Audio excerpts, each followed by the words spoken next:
I wonder if I asked what you remember from your history classes about England's earliest presence in the future of the United States, what would come to mind? Considering that you have all heard about Jamestown, Roanoke, and the Mayflower Pilgrims, you would probably think about the Atlantic coastal region. But what if? What if I told you that you were looking at the wrong ocean and missed the location by thousands of miles? You see, England's initial imperial assertion in the future United States was nowhere near any of those places.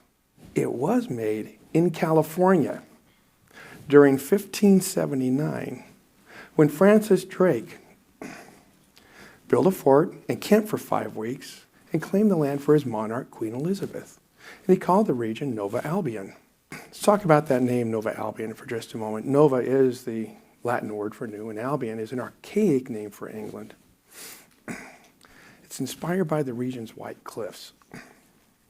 When Drake and his homesick sailors anchored in a bay beneath white cliffs reminiscent of their homeland, it was natural for them to call this place Nova Albion.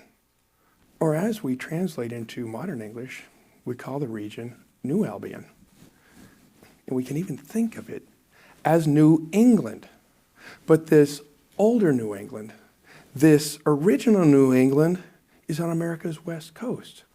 And it lies within the traditional homeland of the Coast Miwok people. You're probably wondering, why was Drake in California? He was not looking to settle. He was a corsair on the run.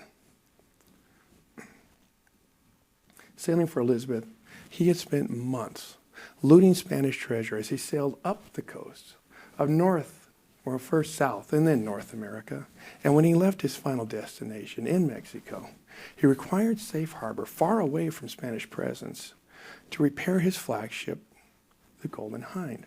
And he found that on June 17, 1579, when he sailed into this particular bay, and he spotted a protected cove along the shore, the Coast Miwok people who lived there approached the English sailors very cautiously until it seems that they decided these pale, smelly visitors from the Western Ocean were actually ancestor spirits returning from the dead.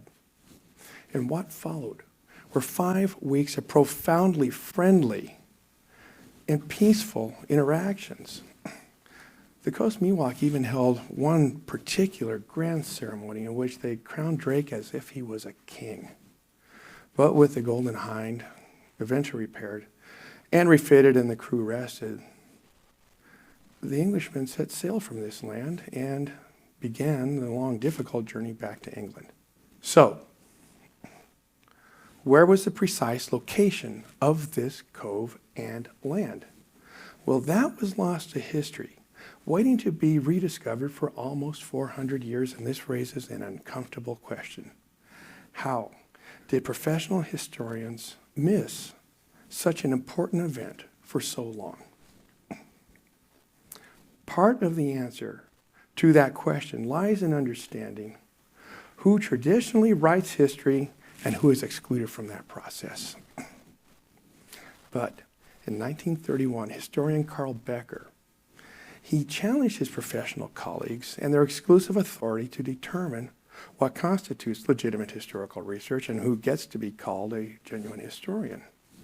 And this perspective indicates that not only PhDs can produce valid historical inquiry, but so too can ordinary people. And this is an important pillar of the broader concept called history from below. History from below is more than whose stories get to be told. It's also about whose stories not just get to be told, but also who gets to determine what history remembers. And in their search for this location of where the Coast Miwok met Drake and his English crewmen, a particular Northern California Historical Society has exemplified this model. Founded in 1949, they're known as the Drake Navigators Guild, lacking elite research credentials. And without waiting for permission from the Academy, they took matters into their own hands. Literally. They dug into the dirt. They hiked and surveyed the land. They sailed on the waters and dove under them too. They collected plants. They trapped gophers. They used slide rules, T-squares, and compasses as they applied nautical knowledge to 400-year-old accounts with scientific scrutiny. And as they found and examined each piece of evidence, they narrowed the location of these 1579 events until they settled directly on what's now known as Drake's Cove and the adjacent land in the California region known as Point Reyes. So let me describe some of these ordinary people to you by telling you about three original members of the Drake Navigators Guild: Matt Dillingham, who founded the guild, Adolph Occo, and Bob Allen. Matt was a U.S. Navy veteran who lived and worked nearby the Point Reyes region. He's a commercial artist. Now, Occo was a former merchant marine captain who settled in that small, quiet town of Point Reyes Station, where he opened a business as a real estate broker. And Bob was a humble elementary school teacher who just happened to grow up in the area. Together, they and those like them worked for decades, conducting systematic research. They weren't racing to publish. They were intent on developing a case that could withstand any scrutiny. When they found evidence that contradicted their ideas, they revised. When new archaeological findings emerged, they applied them. This wasn't amateur hour. This was precision and patience and rigor. And in fact, their methods were so strong that they attracted a tremendous amount of significant attention from the academic community. Even two-time Pulitzer Prize winning Samuel Eliot Morison, winning historian Samuel Eliot Morison. He became an active member of the Guild as he joined their efforts. But you know what? The bulk of the research and the leadership dynamics remained in the hands of ordinary people.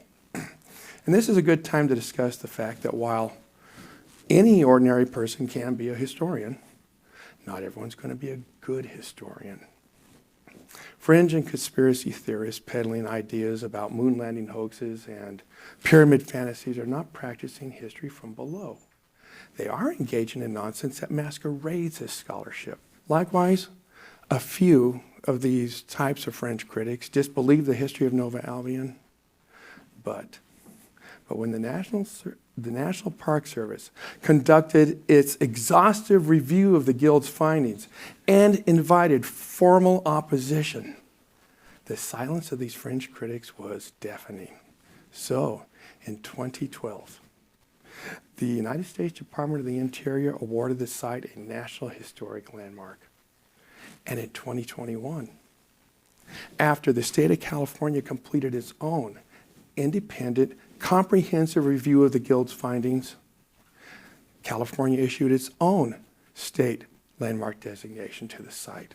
This experience reveals three important aspects about history from below. First, one does not need to be a professional historian to produce quality work.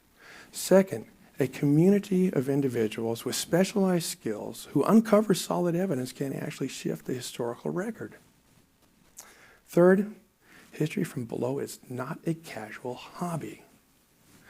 It requires intense discipline and intellectual honesty. What I mean by this is that one needs to consistently test, revise, and subject findings to academic review. So, what does this mean for you should you have an itch for historical inquiry? You do not have to begin by solving a 400-year-old international mystery. Start locally. Does your community have unusual names for its neighborhoods? What about that old, overgrown stone foundation out in the woods? What did it used to be? Was your great-great-grandmother really an influential suffragette? Well, check it out. Visit the local historical society, dig into the archives, and talk to elderly friends, neighbors, and relatives. And build your case with evidence just like the Guild did. And here's the thing. You have resources and tools that were not around in 1949. The internet avails you to convenient access to archives all over the world. There's an abundance of genealogical databases that are just waiting for you. There may even be online communities of people asking the same research questions that you are asking. The barriers to entry have never been lower.